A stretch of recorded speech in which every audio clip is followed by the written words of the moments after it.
over me.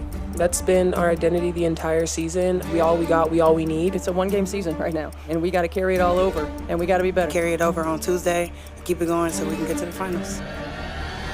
Our backs was against the wall, so we got to come out with a little bit more fire. We've been through everything, so being in these types of situations.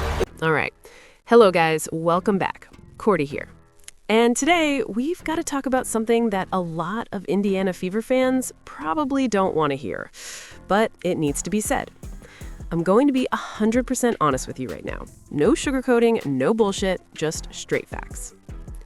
The Indiana Fever cannot afford to run this roster back next season.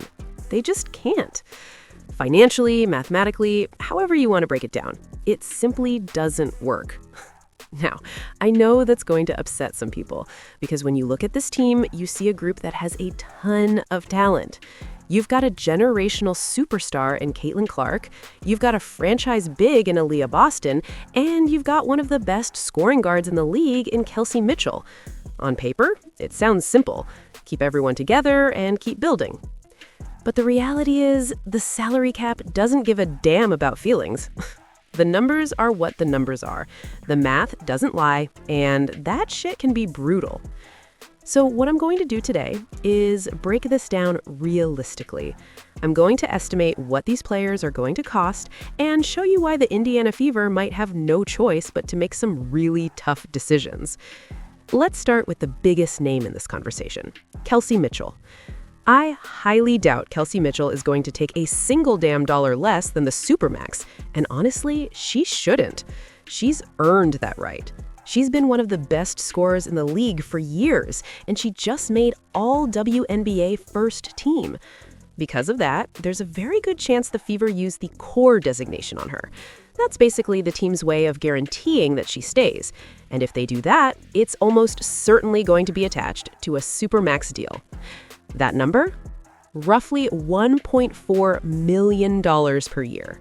So, right off the bat, that's a huge chunk of the damn cap gone. Next, let's talk about Odyssey Sims. First off, shout out to Odyssey Sims. That 27-point performance in Game 5 of the semifinals was incredible. But if we're being realistic, I don't see her coming back to Indiana. Why? Because her skill set clashes with the core of this roster. When you already have Caitlin Clark running the offense, Kelsey Mitchell as a scoring guard, and Aaliyah Boston anchoring the front court, Sims becomes a bit redundant. If, and this is purely hypothetical, Clark wasn't on the team, Sims would actually make a lot more sense. But we all know, Clark isn't going anywhere. So Sims is probably gone. Simple as that. Now, let's move to Ari McDonald. This is a tricky one. McDonald has been a solid player throughout her career, when she's actually on the floor. The issue is health. She's had a lot of injuries. But here's the weird thing about the WNBA. Teams still tend to pay injured players based on potential and past performance. It's kind of crazy sometimes, but that's just how the damn market works. So what I've got to guess is the median contract in the league is probably going to land around $450,000 to $500,000 with the new salary growth. So if the Fever decide to keep McDonald, you're probably looking at around $500,000. Next, we move to the front court, and this one might be controversial. Natasha Howard. Now, let me be clear. Natasha Howard is a good player. She's experienced, she's versatile, and she's been a key part of this team. But she's probably going to want a max contract.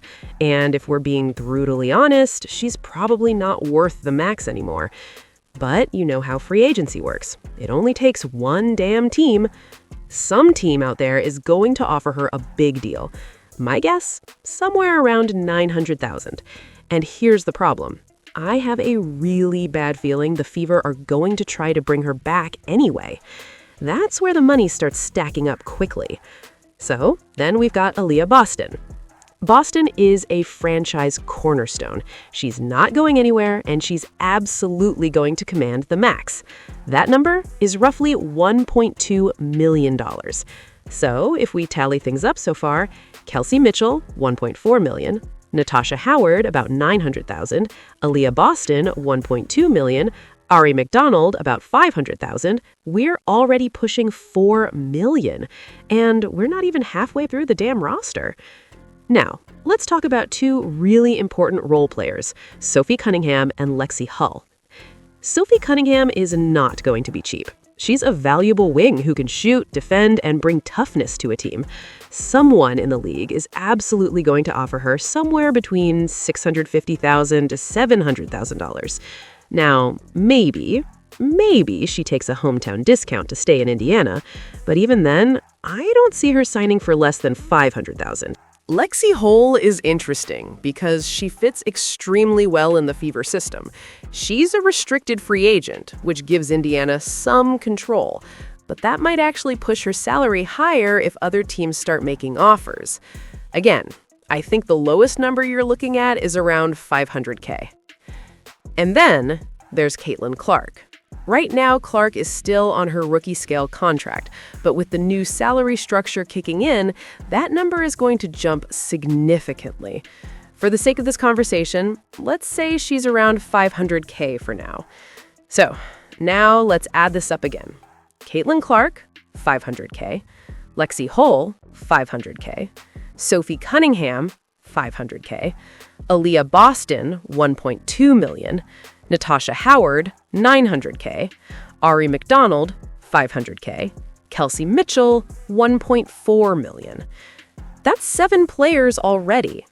And you're basically sitting right around $6 to $7 million, depending on how these contracts actually land.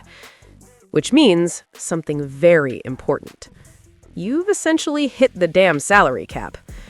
So now the Fever have to fill the rest of the roster, 5 more players with veteran minimum contracts. And here's where things get really messy. Take KK Timpson, for example. She's probably going to cost around $300K if the team keeps her. But even that might be too expensive if you're already right up against the cap. Then you look at players like Sydney Colson and Brianna Turner. Those are experienced veterans. Younger teams around the league are going to want players like that in the locker room, and they're probably going to offer more than the minimum, which means the Fever might not even be able to afford them. Think about how crazy that sounds. The Fever could literally bring back their core and still not have enough money to keep proven veteran role players. And that leads to an even bigger problem, the draft. If Indiana spends all their money bringing back the same roster, they might not even be able to afford their first-round pick. Yes, you heard that correctly. Running it back could mean the Fever can't even afford the rookie they draft. At that point, you're forced into some really uncomfortable decisions.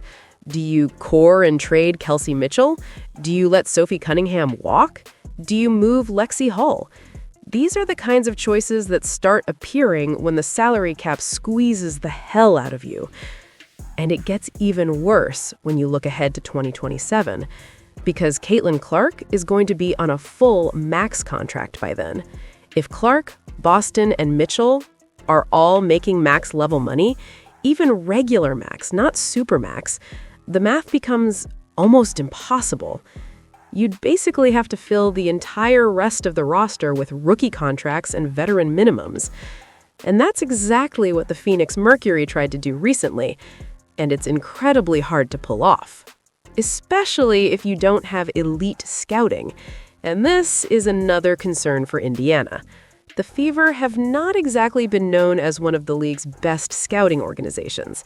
They don't consistently search overseas for hidden talent the way some teams do. There are incredible players in Europe and international leagues that could fill out a roster cheaply, but historically, Indiana hasn't leaned heavily into that pipeline. So, what usually happens? Teams in this situation start signing below-average domestic role players, players who might have been solid years ago but are now just trying to stay in the league. And that shit is not how championship teams are built. So, when you step back and look at the entire picture, the conclusion becomes pretty clear. The Indiana Fever simply cannot afford to run this roster exactly as it is. Something has to change. Whether that means trading someone, letting key role players walk, or restructuring the entire roster philosophy, a major decision is coming. And it might happen sooner than fans expect. All right, now we also need to talk about some of the other players on this roster, because this is where the financial squeeze becomes even more obvious. And honestly, this part is frustrating as hell when you really start looking at it. First off, Bree Hall. I don't see a realistic scenario where Bree Hall comes back. That's not necessarily a knock on her as a player, it's just a numbers game. And yeah, sometimes that numbers game is brutal as hell, I'm not gonna lie. When the Fever starts stacking max contracts and big deals for their core players, the margin for developmental or fringe rotation players basically disappears. It just vanishes, like poof, gone. So for the sake of this conversation, we probably have to assume Bree Hall is not returning. And yeah, that kind of sucks, but that's the cold business side of this damn league. Then there's Shea Petty. Same situation here. Petty has been a solid veteran guard in this league, no doubt about it. But again, when you're talking about a roster built around Caitlin Clark and Kelsey Mitchell, there simply aren't many guard minutes left. When the money gets tight, and trust me, it gets tight real damn fast, veteran depth players are usually the first ones that teams have to move on from. That's just how this whole thing works, whether fans like it or not. Now let's talk about KK Timpson, because this one actually matters for the financial math. If the Fever decide to keep Timpson, she's probably going to cost somewhere around $300K. That might not sound like much compared to the max contracts we've been talking about, but when you're already right up against a hard salary cap, even a $300K deal becomes a big decision. And yeah, people underestimate that all the time. Because when you're counting every damn dollar, suddenly that number matters a lot more than people think. That's the type of contract, the measured cadence, that can determine whether you're able to keep another role player or whether you have to fill the roster with absolute minimum deals. And once you start filling a roster with minimum deals, things can get shaky as hell real quick. Then there's Chloe Bibby. Bibby is actually one of the few players on the roster who might realistically be available at a true veteran minimum. And because of that, she might actually be one of the players the Fever try to keep if they're forced to fill the roster with cheaper contracts. But even then, nothing is guaranteed. Once free agency opens, it only takes one team offering a little bit more money to pull a player away. And yeah, that's the part that can piss fans off sometimes, because one offer can completely change everything overnight. And that's the core problem Indiana is facing. When you pay your stars, and the Fever absolutely should pay their stars, the rest of the roster becomes a constant balancing act between affordability and depth. And yeah, that balancing act can be stressful as hell when you're trying to build a championship roster under a tight cap. But that's just my breakdown of the situation. Let me know what you think. Do you think the Fever should keep this core together no matter what?